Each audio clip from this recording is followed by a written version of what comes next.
Assalamualaikum. Welcome to my podcast. Don't forget to share. So this question coming from one of our students in Hula, Sister Zahara Obligar. And she said, Assalamualaikum warahmatullahi wabarakatuh. Sheikh, may katanungan po ako tungkol sa pagkakaiba ng major shirk, which is shirk al-akbar, at minor shirk or shirk al-asgar, at ano-ano po ang mga halimbawa nito. Halimbawa po, ang paggamit ng mga lucky charms o agimat na pinaniniwala ang nagbibigay ng swerte o biyaya. Ito po ba ay kabilang sa major shirk? At maaaring po bang magbigay kayo ng iba pang halimbawa ng minor shirk bukod sa riya o pagpapakitang tao? Jazakallahu khairan. Okay.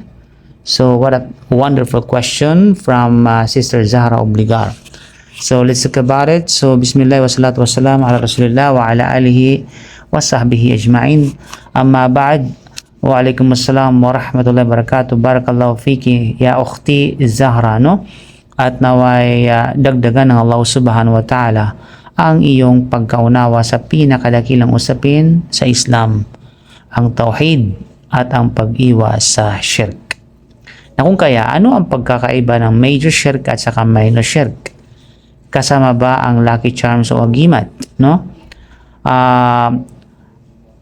Ang kahalagaan ng usaping ito, mga kapatid, sa panampalatayang Islam, ang shirk ang pinakamalaking kasalanan sa paningin ng Allah subhanahu wa ta'ala. Don't forget that. Okay? Ang shirk ang pinakamalaking kasalanan sa paningin ng Allah. Kasi sinabi ng Allah sa Surah An-Nisa, بعد أعوذ بالله من الشيطان الرجيم إن الله لا يغفر أن يشرك به ويغفر ما دون ذلك لمن يشاء.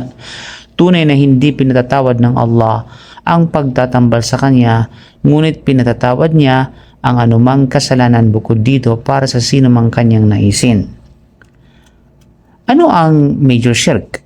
O tinatawag sa Arabic shirkul akbar.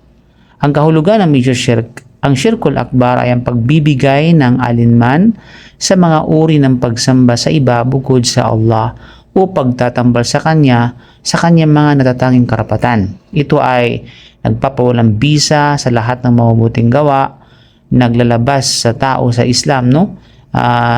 Yukhriju anil millah.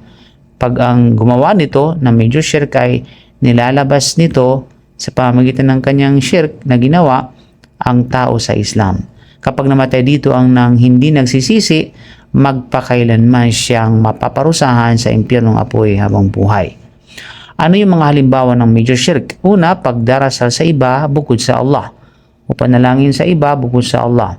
Halimbawa, yung panalangin sa mga santo, panawagan sa mga patay, paghingi ng tulong sa mga awliya, sa mga bagay na ang Allah subhanahu wa ta'ala lamang ang may kakayahan.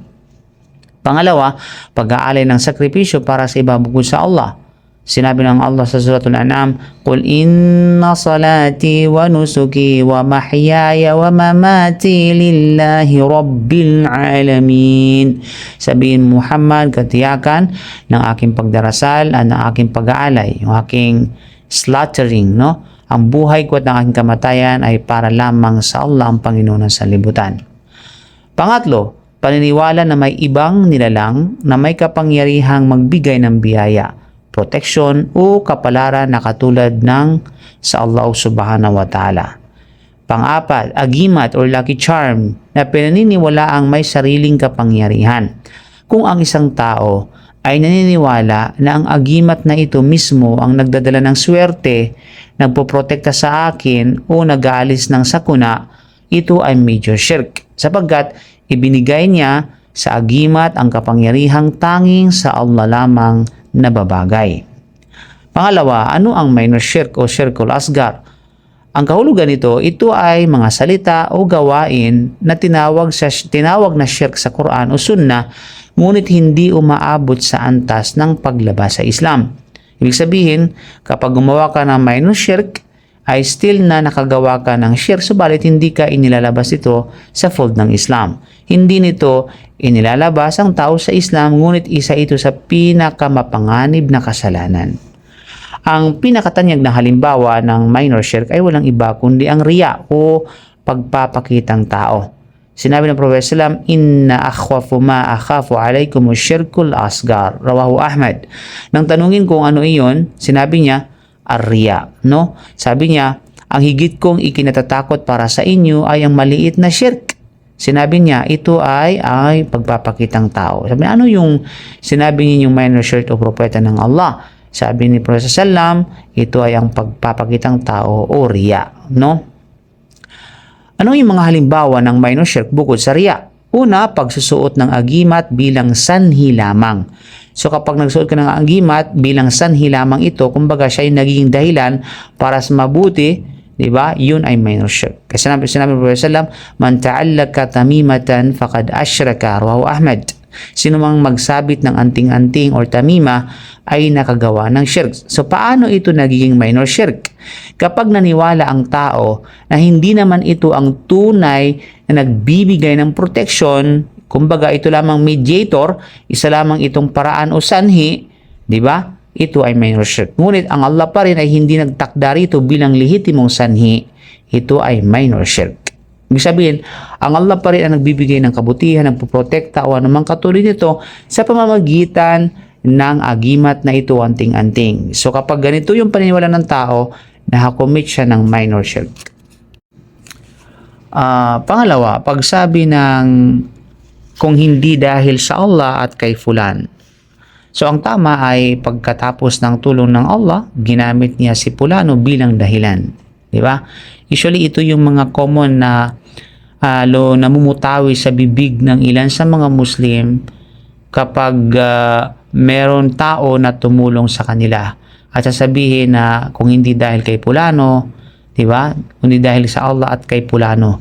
O kaya hindi dahil kay Pulano, anything like, something like this. Di ba? O kaya kundi dahil sa doktor ay mamamatay na sana ako. So ito ay tinatawag ng minor shirk. So ang tama, pagkatapos ng tulong ng Allah, ginamit niya si Pulano, ginamit niya ang doktor bilang dahilan o anumang katulad nito. Sinabi ng Prophet sallam, la taqulu ma sha Allahu wa sha'a fulan, walakin qulu ma sha Allahu thumma sha'a fulan. Diba? Huwag niyo sabihin na kung hindi dahil sa kagustuhan ng Allah at kagustuhan ni Pulano. So balit sabihin niyo, o kung hindi dahil sa Allah, kung dahil sa tulong ng Allah, kung dahil sa nais ng Allah, at pagkatapos ay ginamit si Pulano bilang dahilan. Okay? Pangatlo, panunumpa sa iba bukod sa Allah. Halimbawa, sumpa man sa buhay ng nanay ko, sumpa man sa Kaaba, sumpa man sa karangalan ko, bla bla bla. Sinabi ng Prophet sallam, man halafa bigayrillah faqad asyraka. Rawahu Ahmad wa Abu Dawud wa Tirmidhi. Sino mang manumpa sa iba bukod sa Allah ay nakagawa ng shirk. So ang shirk dito ay shirkul asgar. Pangapat, pagkasabi ng mga katagang may maling pag-asa. Halimbawa, bahala na ang bituin ko. No? Papalad ako dahil sa lucky number ko. O ano mang katulad nito. Kung hindi naman pinaniniwala ang may tunay na kapangyarihan ng mga ito, ngunit binibigyan ng espesyal na impluensya ng walang dalil, maaari itong pumasok sa minor shirk o ipinagbabawal ng paniniwala ayon sa antas nito. You know? Tungkol sa lucky charms at agimat, so naniniwalang ang agimat mismo ang nagbibigay ng biyaya, swerte o proteksyon. Ang hatol dito, ito ay major shirk. Naniniwalang sanhi lamang ito ng proteksyon ngunit walang patunay mula sa Sharia, ito ay minor shirk. Isinusuot lamang bilang dekorasyon at walang paniniwala rito, hindi ito shirk, ngunit dapat iwas kung ito ay simbolo ng agimat at maaaring magdulot ng fitna. You know? Sheikh bin Baz rahimahullah ay nagsabi sa Majmu' al-Fatawa, ang mga tamima o agimat ay kabilang sa shirk. Kung pinaniniwalaan na sila mismo ang nagbibigay ng proteksyon, ito ay major shirk. Kung pinaniniwalaan namang isa lamang silang sanhi o dahilan, ito ay minor shirk. Sheikh Uthaymin ay nagsabi sa Al-Qawl Mufid, ang pagkakaiba ng major at minor shirk sa tamima, sa anting-anting ay nakabatay sa paniniwala ng nagsusuot nito. Okay? So bilang khulasa sa mga nasabi natin, major shirk, ito ba naglalabas sa Islam? Oo, halimbawa nito, panalangin sa patay, pagsamba sa iba bukod sa Allah, agimat at pinaniniwalaang may sariling kapangyarihan at iba pa. Minor shirk, ito ay hindi naglalabas sa fold ng Islam, kagaya ng riya, panunumpa sa iba bukod sa Allah, pagsuot ng agimat bilang sanhi, maling mga pananataya, malanalita tungkol sa kapalaran. So, ang pinakadakilang biyaya ay ang malinis sa tauhid. Tandaan natin yan. Kaya't ang isang Muslim ay dapat maging maingat, hindi lamang sa malinaw na shirk kundi maging sa mga daan na maaaring magdala rito. Sinabi ni Prophet sallam, Allahumma inni a'udzubika min an ushrika bika wa ana a'lam wa astaghfiruka lima la a'lam. Rawahu Ahmad. O Allah, nagpapakupkup ako sa iyo laban sa pagdadambal sa iyo ng nalalaman ko at humingi ako ng kapatawaran sa iyo sa anumang hindi ko nalalaman. So hopefully ay meron tayong natutunan dito. Barakallahu fikum. Allahu a'lam bisawab. Subhanaka bihamdika asyhadu an la ilaha illa anta astaghfiruka wa atubu ilaik. Assalamu alaikum warahmatullahi wabarakatuh.